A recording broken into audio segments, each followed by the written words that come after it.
guys, in today's review is a pre-grouping tank engine by Hornby. And this pre-grouping tank engine was announced in November 2024. I think it was Worley. And it is the Great Northern Class J13 or the LNER J52. And Hornby have released 3 liveries so far: the Great Northern, the LNER and the BR livery.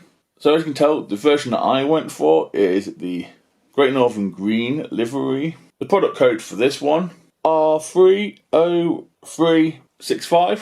It's in the Great Northern Green. It is Era 2. The running number 1257. And it came out September 2025, so it didn't take long from the announcing it to have been released. Some of the other liveries came out a little bit before that. From here, it's a very stunning looking model. It's also a very heavy model. It's got a die-cast tanks. It's also got a die-cast chassis. It looks the part from here. It's definitely an upgrade from the older tool they have. The model is also a DC ready model. It's 21 pin connection if you want to chip it. It is also compatible with Hornby's H&M 7000. So yeah, I really can't wait to get into this review and run the model. It really looks the part. So let's get into the review, shall we? So let's start with the instructions and the detail parts. So the instructions are the usual Hornby ones. So the first page or the front page is the general information, maintaining the locomotive, running in tips and stuff to do with the motor. It does say the motor requires no maintenance. Then on the centre 2 pages, we have where to lubricate it, which is the usual places, which is on the rods, there's little pins, you do it there, and on the axles as well. Tells you what accessories you get and where to add them, which is great. I'll tell you what's in the accessory bag in a minute. How to remove the body, it looks straightforward, nothing to unplug. About your DC fitting and sound, also give you some quick tips and some notes to be wary about. Then on the back, it is the usual information, any issues and warranty and stuff like that. So the detail bag is quite small. I wish it was a resealable bag, but it's not.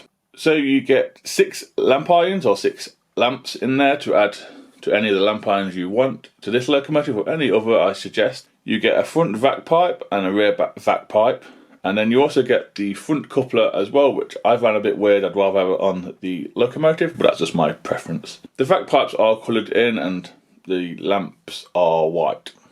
So now we move on to the front of the locomotive. Let's start in the usual places. So this being a modern tooled locomotive, it does have metal sprung buffers. They're quite short metal buffers, but they are sprung, which is the main thing. Pointless again in 00 if you're using the NEM pockets. So we do have a NEM pocket down below with no coupler, that's in the detail bag. We also have some guard irons. These guard irons to me do look a bit metal, but I could be wrong.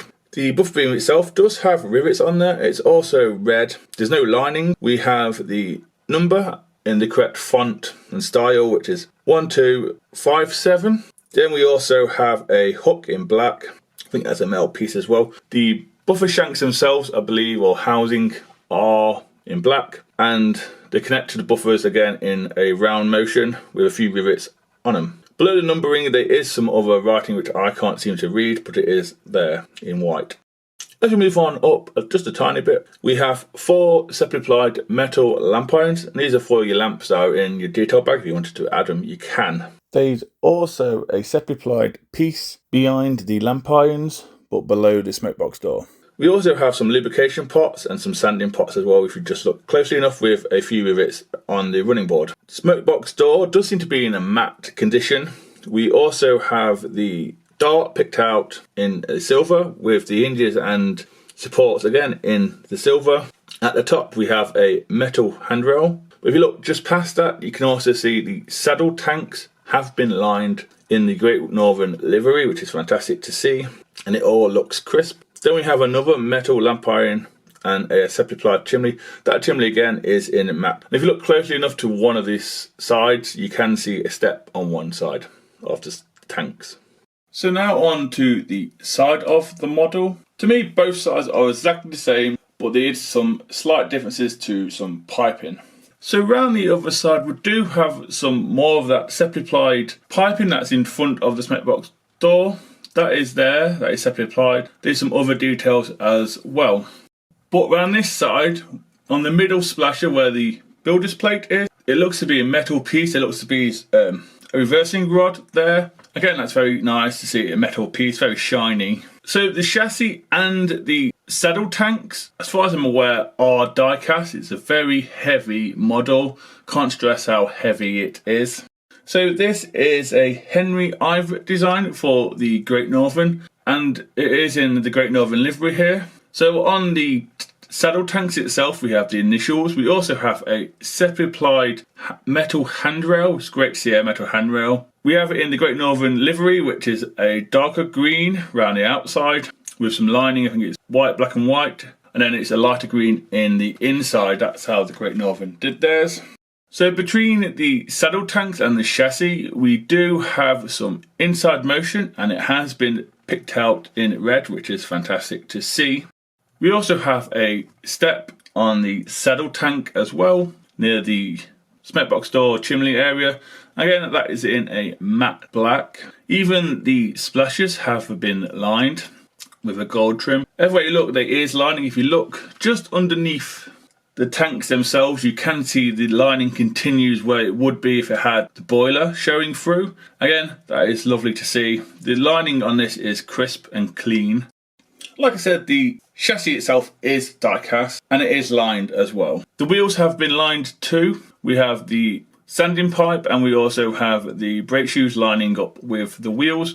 We also have a metal rod going, or con rod going from wheel to wheel. And if you look closely enough between the wheels, you can see some more underframe detail that Hornby have put in this.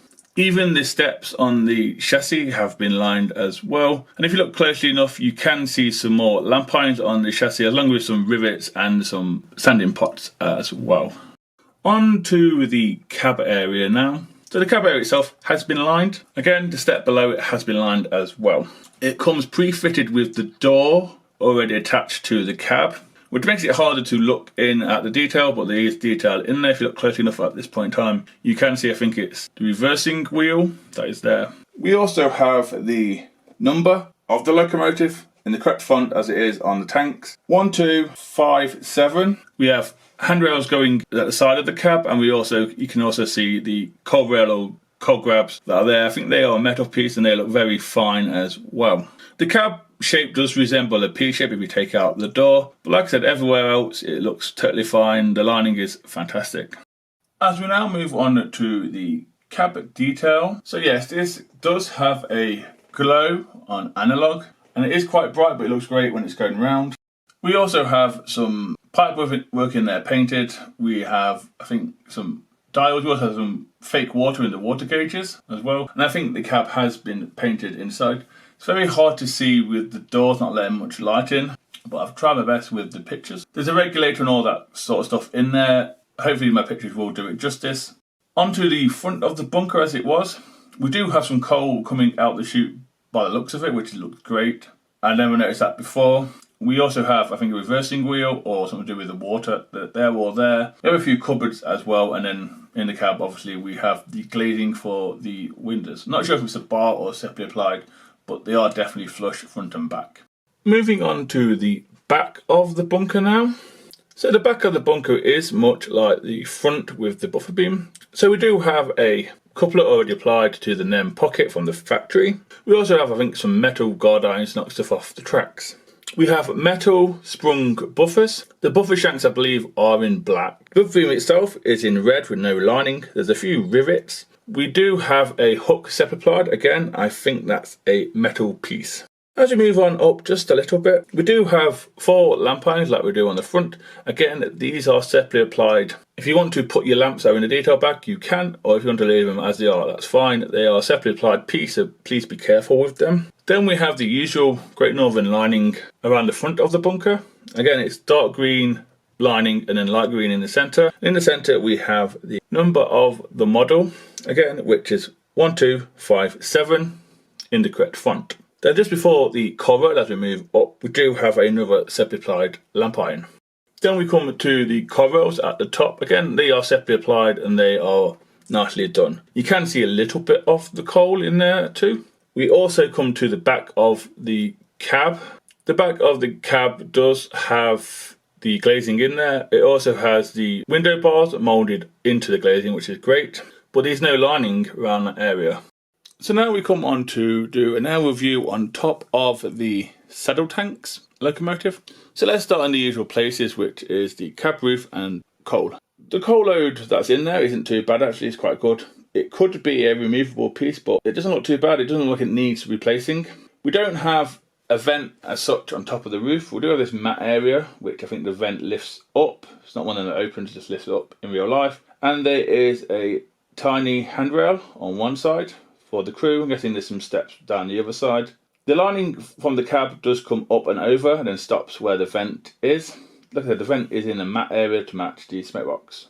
As we now move just a little bit to the safety valves and whistles. The safety valves and whistles do look good. I think they are plastic, but they look good. The material they've used or the colouring they've used looks fine to me. Around the outside of the cab, we do have some of this lining. Again, it's in the lighter green with a white and black lining. There's no lining around the windows that are in a spectacle shape, but there's a few bits of riveting going wrong along the outside if you look closely enough. Everywhere you look on this model, there is lining. Let's move on to the saddle tanks themselves. Again, even the saddle tanks on top have some lining. It's much the lighter green with the white and black lining around the outside. A few rivets on there. I think there's 4 in total either side. We have a separately applied dome, separately applied water filler cap that is very fine. And I also think the safety valves themselves could be a separately applied part because they have the covering. If you look closely enough from this angle, you can see some more of that fantastic riveting that's on the chassis. The chassis itself is die-cast, like I keep mentioning. It's stunning how heavy it is. Then we come to the separately applied chimney, which is in a matte colour. The handrails, again, they are metal and they are in black. And then we come to the lamp irons and the sprung buffers and more riveting as well. So now we move on to the underneath look at the locomotive. Before we have a look at that, I just want to show some more of this detail off from under the boiler. So you've got another pipe coming down and you also got the lining, like I keep saying, underneath the boiler and the saddle tanks. Then if you look closely on the chassis between the wheels, you can see that Hornby have gone to the trouble of making a moulded in firebox or grate down below. And even on the base keeper itself, it is ridged where it would be. This model does take a 21 pin connection and it is also compatible with Hornby's H&M 7000, but I'm not sure what motor it has inside. So if you want to take the base keeper plate off, you have to undo the screw that holds the front pocket in, and then there's a few more screws to take off. I think there's 2 or 3 to take off, and then the base keeper should come away. I believe it's all-wheeled pickup, so all 6 wheels pickup. It does look like they pick up twice, but it could just be my eyes playing tricks, but it is a copper strip, which is fantastic. You also have to undo the first 2 lots of brake rigging to get to the screws. You can also see it is the middle driving wheels that are geared, and I believe when you take the base keeper plate off, there's a few more gears to go in there, so it could be a little bit of a noisy runner. If you want to take the shell off for any reason, maybe to chip it, again you take off the front coupler and then there should be 2 screws where the bunker is, and then it just comes off, but just be gentle with all the separately applied parts. So from here, as you can see, we do have the brake shoes and the sanding pipes. They all line up with the wheels. Like I mentioned, it is a copper strip to the wheels, which is great. The brake rigging comes applied from the factory, so you don't have to faff around with that. You can see the steps, they seem to be metal. You can also see some more of piping that's under here, along the chassis. There's lots more piping. Hornby have really gone to town on the model, and you get the usual markings of the Hornby sign and stuff like that on the base keeper plate. But everything you need to know about your chipping and taking the base keeper plate off or taking the shell off is in the instructions. The instructions are basic, but they do the job. So yeah guys, that's it on the tracks. Next up will be my new points test and second radius test. So let's see if we can manage them, shall we? So here goes.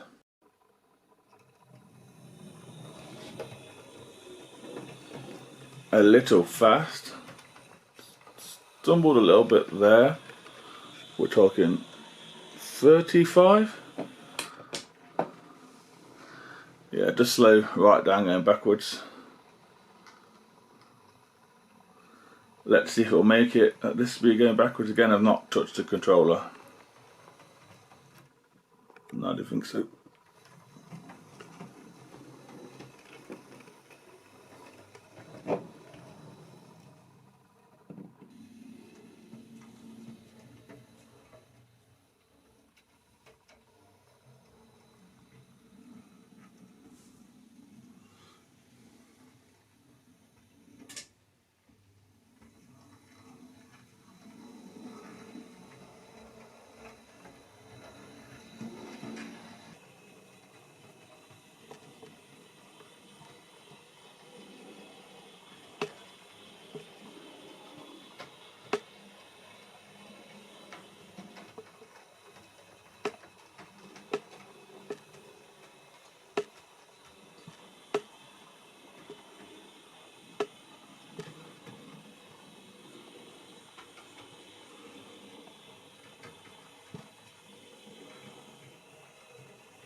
So yeah, if I'm honest with you, I'm a little bit disappointed with it. It can manage them forward, the point test that is, it can manage them forward. But going backwards, it struggled and it slowed right down. I don't know if that's because of all the gearing or what, I don't know. It did slow a lot going backwards. And second radius, yeah, if you get it past the 30 to more 40 on my Gauge Master Combi, no issues at all. I don't know if there's a problem with the pickups or what. It's a bit confusing really because it's quite a heavy model. It should be a perfect runner on points and second radius. Hornby never let people down with the second radius and the points, in my opinion. So that being said, I'll do some slow speed and I'll wind up training to pull and I will see you at the end. So here goes.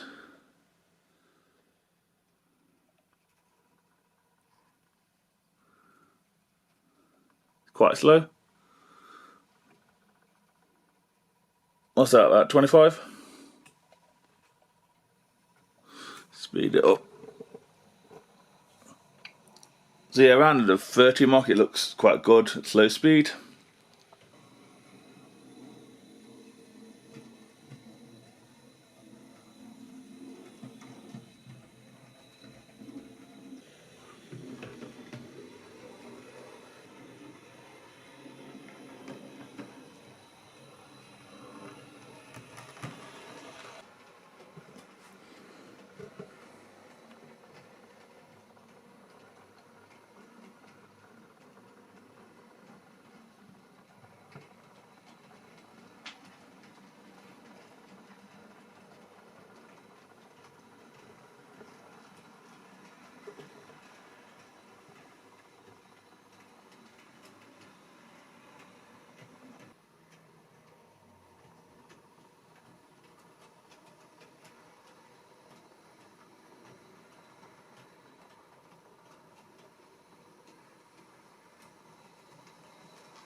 So yeah guys, that's the end of the running session and the review on this all new Hornby Gnr J13 or later J52 by the LNER. So before I give my opinion and price, I'll tell you what was pulling. It was just pulling a small rig of vans and a open wagon, and then we had a Northeastern towed at the end just to replicate something it may shunt along the line or around a yard, a fiddle yard, something like that. So price on these. So if you get these direct from Hornby themselves, you are talking almost £175. I think that's for all liveries.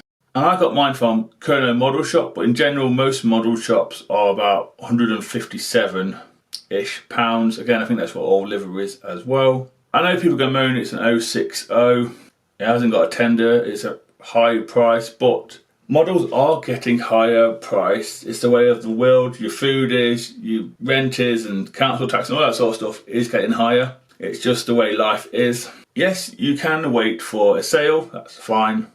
I'm just going to put this out there. If you want a cheaper version, Rapido are doing one, and it's due out January 2026, I believe. So my opinion now on the model, let's get the negatives out the way. There's just a few with me, if I'm honest with you. So mine did struggle on the points, I ain't gonna lie about that. It did struggle on the points, and in reverse it's even slower. I don't know if that's down to the gearing or what, or the pickups. It was a little bit disappointing to see it struggle on the Diamond Crossing. In the past, nearly all of Hornby's models, especially their 060s, could make it across. Even Hornby's Lion and Rocket made it across. So I don't know if there's a pickup issue there or what, but we shouldn't have to adjust the pickups out of the box. Like they say, it's ready to run. But once it got warmed up, It was a fine runner. Yeah, it slowed down in the usual places for some reason, which is near the signal box and then the other corner as well. It just slowed down a little bit occasionally, but it was a fine runner. And most of the running was 30, because below the 30 it stutters occasionally, doesn't like it. I did aim to try and do a realistic speed, and yeah, it managed it perfectly well. For me, it looked okay. I do think it needs a flywheel. If I'm honest with you, I think it does need a flywheel. But saying that, credit has to go to Hornby, it has to go to Simon Kohler and Martin Weaver. I believe they're the two that started the project. So Simon started it, I think, before he left, if I understand it correct. And then Martin took over. Yeah, it's a stunning looking model, lots of detail, lots of die cast. I think, like I said, the pickups let it down on my version. And it is a little sensitive to my track for some reason, I don't know why. But on the outer loop, at 30, totally fine. In reverse, it did slow down, like I said. Your model may be different. Is it better than the old one? Of course it is. Technology has moved a long way since then. Just look at computers. We had 8-bit games when I was a kid, and now, what is it, 4K games. So yeah, from the 80s to now, technology's moved a long, long way. But there's nothing wrong in the old tooled version for projects, or a cheaper version for people on a budget to buy. And if you do put the HM7000s in, remember you do have this stabilizer, which basically get rid of a flywheel. Well, it hasn't got one anyway, but it gets rid of that, so it should be okay across points. For me, the pricing for me is okay. Like I said, a lot of diecast. You have a flickering firebox or glow. When it was going round, on the low speed, the glow was low.